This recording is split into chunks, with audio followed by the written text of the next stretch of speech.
साथियों, जय हिंद, जय भारत। स्वागत है आप सबका आज के इस खास एपिसोड में। और चूंकि हमारा संगठन ठगी पीड़ित जमाकर्ता परिवार तपजप 31 जुलाई 2024 को राजधानी दिल्ली के जंतर मंतर मैदान में एक बड़ी विशाल जनसभा का आयोजन कर रहा है। और इस जनसभा का उद्देश्य देश के 42 करोड़ ठगी पीड़ित निवेशकों का भुगतान और देश के 1.5 से 2 करोड़ एजेंट साथियों को सुरक्षा और सम्मान, रोजगार और पुनर्वास का अधिकार प्रदान करवाना है। चूंकि अनियमित जमा योजनाएं पाबंदी अधिनियम 2019 और स्टेट्स के लोकल पीआईडी एक्ट्स बनाकर हमारे देश की राज्य एवं केंद्र सरकार ने, राज्यों की और केंद्र की सरकार ने लगभग 3 लाख कंपनी और क्रेडिट कोऑपरेटिव सोसाइटीज की उन जमा योजनाओं को बंद कर दिया था जो गैरकानूनी रूप से चल रही थीं। और इन तमाम स्टेट्स के एक्ट में भी और सेंट्रल का जो एक्ट है अनियमित जमा योजनाएं पाबंदी अधिनियम 2019, ये तो टाइम बाउंड एक्ट है। पीआईडी एक्ट्स तो टाइम बाउंड नहीं थे, लेकिन धन वापसी का प्रावधान उनमें भी था। और उन एक्ट्स में थोड़ा सा एजेंट्स को दोषी माना जाता था और इस वजह से हमारे लाखों साथियों ने अपनी जीवन लीला समाप्त कर ली थी। तो फिर और चूंकि सुप्रीम कोर्ट और हाई कोर्ट के आदेश भी पीएसीएल और सहारा इंडिया जैसे मैटर्स में विफल रहे थे निवेशकों का भुगतान करवाने में, इसलिए हमारी पार्लियामेंट ने रिजर्व बैंक ऑफ इंडिया की संस्तुति पर और दुनिया भर की एजेंसीज की संस्तुति पर, पार्लियामेंट्री कमेटी की संस्तुति पर ये अनियमित जमा योजनाएं पाबंदी अधिनियम 2019 बनाया, जिसमें ये प्रावधान किया गया कि सरकार स्टेट पैसा वापस करेंगे उन निवेशकों का जिन निवेशकों का पैसा किसी भी कंपनी या सोसाइटी, निधि फर्म या कॉरपोरेशन, एसएसजी या एनबीएफसी में डूबा है, फंसा है, चाहे वो सरकार द्वारा बंद की गई हो या फिर वो पैसा लेकर के भाग गई हों लोगों का। ये क्राइटेरिया इस कानून का तय किया गया साथियों। और इसमें ये व्यवस्था की गई कि 2 से 3 गुना पैसा जमा राशि का 180 दिन में सरकार वापस करेगी पीड़ितों का उनसे आवेदन लेकर। लेकिन साथियों, 21 फरवरी 2019 जिस दिन से ये एक्ट प्रभावी किया गया बाया ऑर्डिनेंस, और आज तक अब 24 चल रहा है, तो लगभग 5 साल से ज़्यादा हो चुके हैं, 5.5 साल होने को जा रहे हैं। और 5.5 साल में सरकार ने, ये नहीं कहा जा सकता कि इस एक्ट पर काम नहीं किया। सक्षम और सहायक सक्षम अधिकारी अपॉइंट किए गए हैं, अधिसूचनाएं जारी की हैं, नियम बनाए हैं, कहीं कहीं नोटिस भी हुए हैं, फास्ट ट्रैक कोर्ट लगभग पूरे देश में बना दी गई हैं।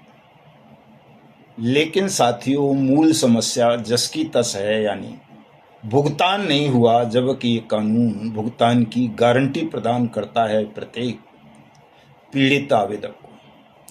इस कानून के क्रियान्वयन, इसकी अनुपालना सुनिश्चित हो, पीड़ितों का पैसा उनको जल्दी से जल्दी वापस मिले, आवेदन होने के 180 दिन के मिले, उनकी जमा राशि का 2 से 3 गुना मिले। इस प्रक्रिया को तेज कराने के लिए, कानून का क्रियान्वयन कराने के लिए शहीद आजम ऊधम सिंह जी के शहादत दिवस पर 31 जुलाई 2024 को हम राजधानी दिल्ली के जंतर मंतर में एक विशाल जनसभा का आयोजन कर रहे हैं, जिसमें हमने पब्लिकली भी और प्राइवेटली भी सरकार को भी और विपक्ष को भी आमंत्रित किया है। वो आएंगे या नहीं आएंगे ये उनकी इच्छा पर डिपेंड करता है। हम इस बात की कोई गारंटी नहीं ले रहे हैं कि भाई इसमें सरकार के लोग आएंगे या विपक्ष के लोग आएंगे, वो उनकी मर्जी पर है। हमारे हाथ में केवल इतना था कि हम उनसे प्रार्थना करें, अनुरोध करें, उन्हें इस कार्यक्रम की सूचना दें।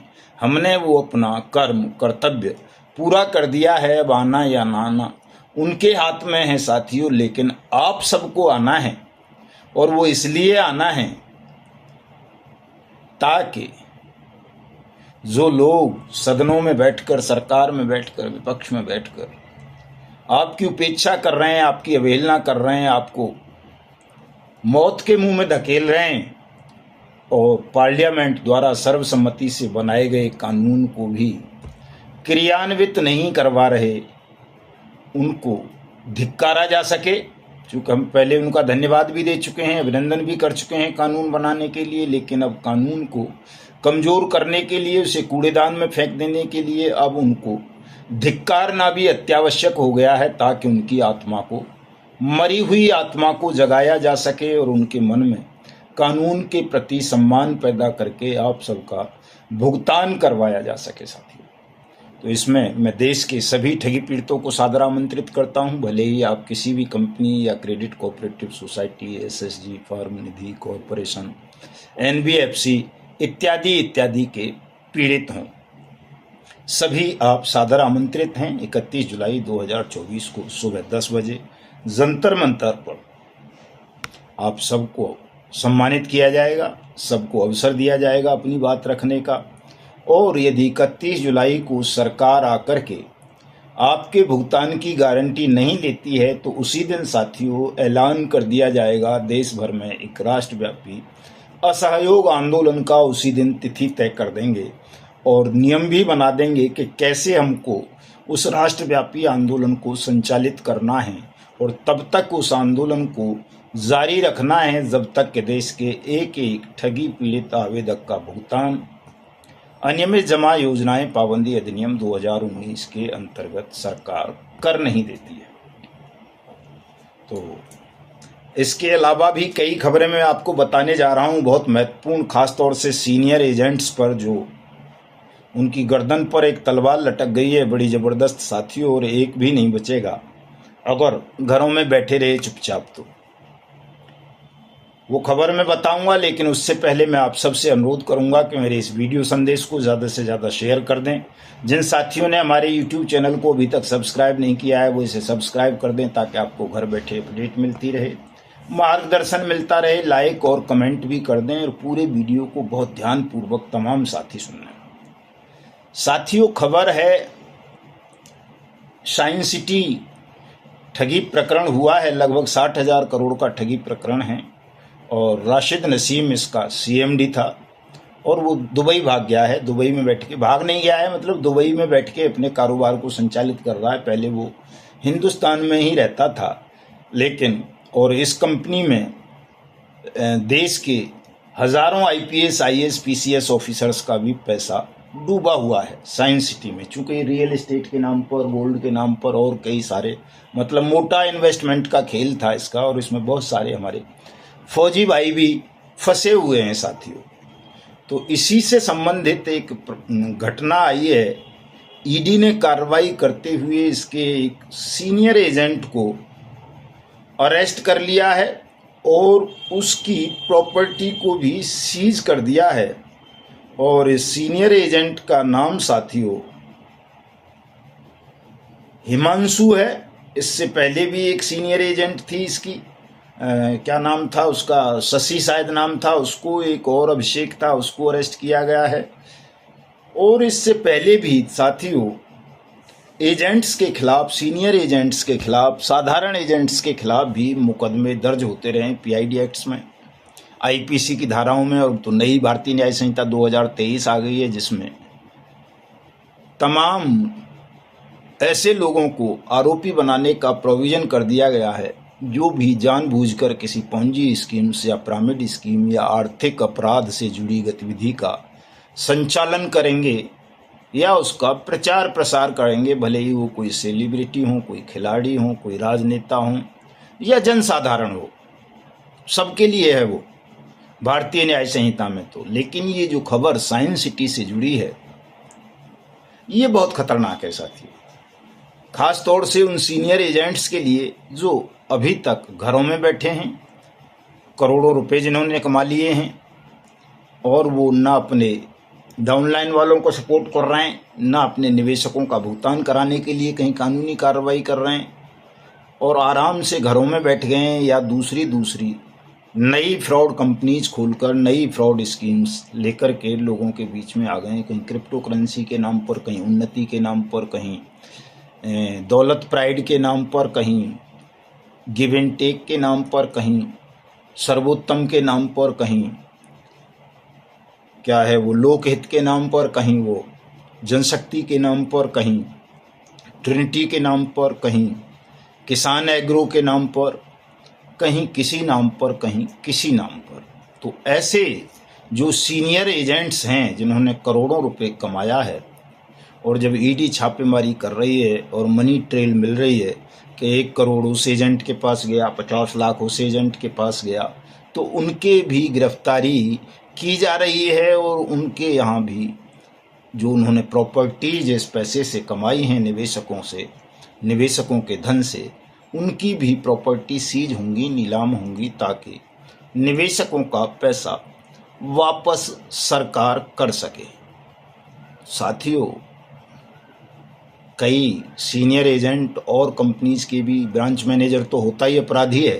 किसी भी कंपनी या क्रेडिट कोऑपरेटिव सोसाइटी का जो भी मैनेजमेंट से जुड़े लोग हैं, संचालन में सम्मिलित हैं, वो सभी अपराधी होते ही हैं, दोषी होते ही हैं। लेकिन ये सीनियर एजेंट भी अब रडार पर आ गए हैं। इसलिए साथियों, अब समय आ गया है कि सीनियर एजेंट भी अपनी बेगुनाही सिद्ध करने के लिए सड़कों पर उतरें, अपनी डाउनलाइन के लोगों को कोऑपरेट करें, अपने निवेशकों का और अपनी डाउनलाइन वाले एजेंट्स के निवेशकों का भुगतान करवाने के लिए कानूनी कार्रवाई में सम्मिलित हों। अन्यथा आपके दिन बहुत बुरे आ सकते हैं। चूँकि तमाम निचली एजेंट जो हैं, वो तमाम निवेशक कहते हैं साहब एजेंटों के खिलाफ कार्रवाई करवाइए, सीनियर्स के खिलाफ करवाइए। साथी, हम नहीं चाहते कि ठगों के चक्रव्यूह में हमारे निवेशक या नीचे के एजेंट्स फंस जाएं और वो आपस में लड़ते रहें और ठग मौज करते रहें। लेकिन बहुत बार हमने आपको समझाया है, बताया है, उसके बावजूद भी बहुत सारे साथियों की बात समझ में नहीं आती है। वो अपने आज भी काले कारोबार में लगे हुए हैं, गलत धंधों में लगे हुए हैं। तो इमीडिएट आप सब इन धंधों को छोड़ दें साथियों। चूँकि अब तो सजाए मौत का प्रोविज़न भी कर दिया गया है कानून में, आर्थिक अपराधों के लिए, ठग स्कीम्स के लिए। तो इसलिए आप सब अब इस गलीच धंधे को छोड़कर ईमानदारी से इस लड़ाई को लड़ें, ताकि देश के 42 करोड़ पीड़ितों का भुगतान कराया जा सके। दूसरी एक साथियों खबर आई है, बड़ी हंसने वाली खबर है कि कल केंद्रीय गृह एवं सहकारिता मंत्री अमित शाह ने संसद में बताया है कि ये जो फेक पोर्टल इसने लॉन्च किया, वो सहारा CRC पोर्टल, इसके माध्यम से उसने 362 करोड़ रुपए लोगों को वापस कर दिए हैं, निवेशकों को। अभी किसको किए हैं, ऐसा हमको आज तक कोई मिला नहीं जो ये कहे कि साहब हमें सहारा CRC पोर्टल से 5 रुपये भी वापस मिल गए हैं। लेकिन अब गृह मंत्री कह रहा है, पार्लियामेंट में कह रहा है, तो हो सकता है उसकी बातों में सत्यता भी हो। लेकिन बताना कोई साथी अगर किसी को मिल गए हों इसके द्वारा माध्यम से पैसे, तो हम तो साथियों इसको गैर कानूनी कदम बताते हैं सरकार का, कि सुप्रीम कोर्ट ने और सेंट्रल गवर्नमेंट ने अपने विवेकाधिकारों का दुरुपयोग करते हुए ये गैर कानूनी रूप से सहारा CRC पोर्टल की स्थापना की, ताकि भुगतान की गारंटी के अधिकार, अनियमित जमा योजनाएं पाबंदी अधिनियम को कमज़ोर किया जा सके और लोग इसका इस्तेमाल ना करें। चूँकि सहारा का मामला ताज़ा था, 13 से 14 करोड़ तक निवेशक हैं उसके, उनका घाव गहरा था, दर्द दादा था, वो ज़्यादा शोर शराबा कर रहे थे। तो उनके उस शोर को, क्रोध को शांत करने के लिए एक गैर कानूनी पोर्टल सरकार ने एक तरह से कहें तो गुंडागर्दी से स्थापित कर दिया, ताकि आपको रोका जा सके व्हाट्स एक्ट 2019 का उपयोग करने से। साथियों, तो अभी भी समय है। चूँकि सुप्रीम कोर्ट का ये आदेश था कि 9 महीने के अंदर अंदर 5,000 करोड़ रुपए वितरित कर दिया जाएगा, तो आप समझ सकते हो कि 1 साल से ज़्यादा हो गया है। चूँकि जब पिछले साल 31 जुलाई को हम जंतर मंतर पर कार्यक्रम कर रहे थे, तो उससे पहले ये पोर्टल लॉन्च हो गया था।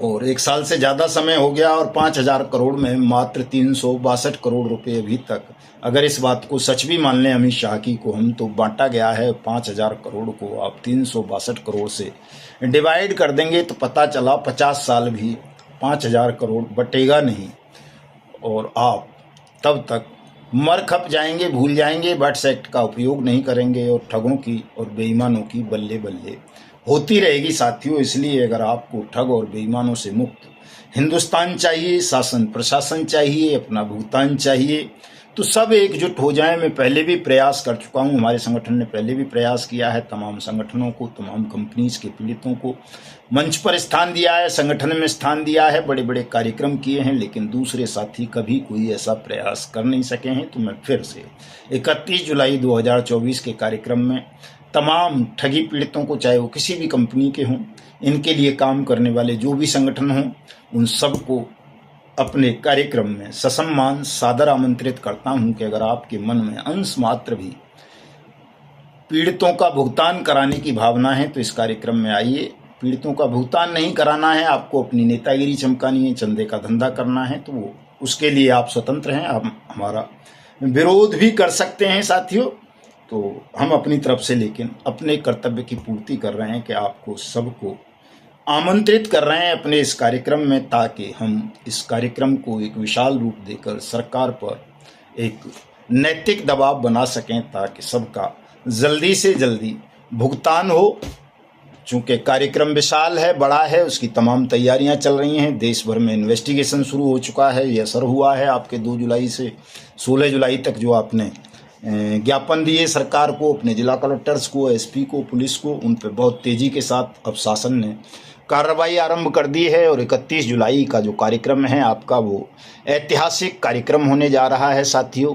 इसलिए उसमें कुछ खर्चों की भी आवश्यकता पड़ रही है, तो जिन साथियों ने अभी तक कोई सहयोग राशि हमको प्रदान नहीं की है, वो सहयोग राशि अवश्य भेज दें, ताकि कार्यक्रम की विशालता को शांतिपूर्ण ढंग से व्यवस्थित रखा जा सके और किसी को कोई दिक्कत, ट्रबल नहीं आने दी जा सके। तो जो साथी हमको आर्थिक सहयोग करना चाहते हैं इस कार्यक्रम में, वो हमारा गूगल पे, फ़ोन पे, UPI जो है, जिस पे वो नंबर नोट कर लें, 95 60 47 90 48, डिस्क्रिप्शन में भी दूंगा। इस नंबर पर आप सहयोग भेज सकते हो, वैसे तो सहयोग राशि भेज सकते हो अपनी, ताकि हम इस कार्यक्रम को आपकी इच्छाओं के अनुरूप संपन्न कर सकें। मैं अपना स्कैनर भी व्हाट्सएप ग्रुप में दे दूंगा, वहाँ से ले लें, हमारे संगठन के साथियों से ले लें, और हमारे जो संगठन के साथी हैं वो ज़्यादा से ज़्यादा साथियों को 31 जुलाई को दिल्ली लाने की कोशिश करें, योजना बनाएं। तमाम साथी कर रहे हैं, जो कर रहे हैं उन सबका बहुत बहुत धन्यवाद, आभार कि आपने इस कार्यक्रम को ऐतिहासिक और अद्भुत बनाने का जो प्रण लिया है। परमात्मा आपके इस प्रण की रक्षा करेंगे और निश्चित रूप से 31 जुलाई 2024 का कार्यक्रम, आपका कार्यक्रम भव्य होगा, विशाल होगा, ऐतिहासिक होगा और हिंदुस्तान के 42 करोड़ ठगी पीड़ितों के भुगतान में ये माइलस्टोन, मील का पत्थर सिद्ध होगा। तो तमाम साथी मेंबरशिप बढ़ाएं बहुत तेज़ी के साथ, कार्यालय स्थापित करें जगह जगह ठगी पीड़ित जमाकर्ता परिवार के, और इस आयोजन को प्रचारित प्रसारित करें, मौखिक भी और सोशल मीडिया के माध्यम से भी, ताकि हम अपने लक्ष्य को जल्दी से जल्दी हासिल कर सकें। मिलता हूं कल। जय हिंद, जय भारत साथियों।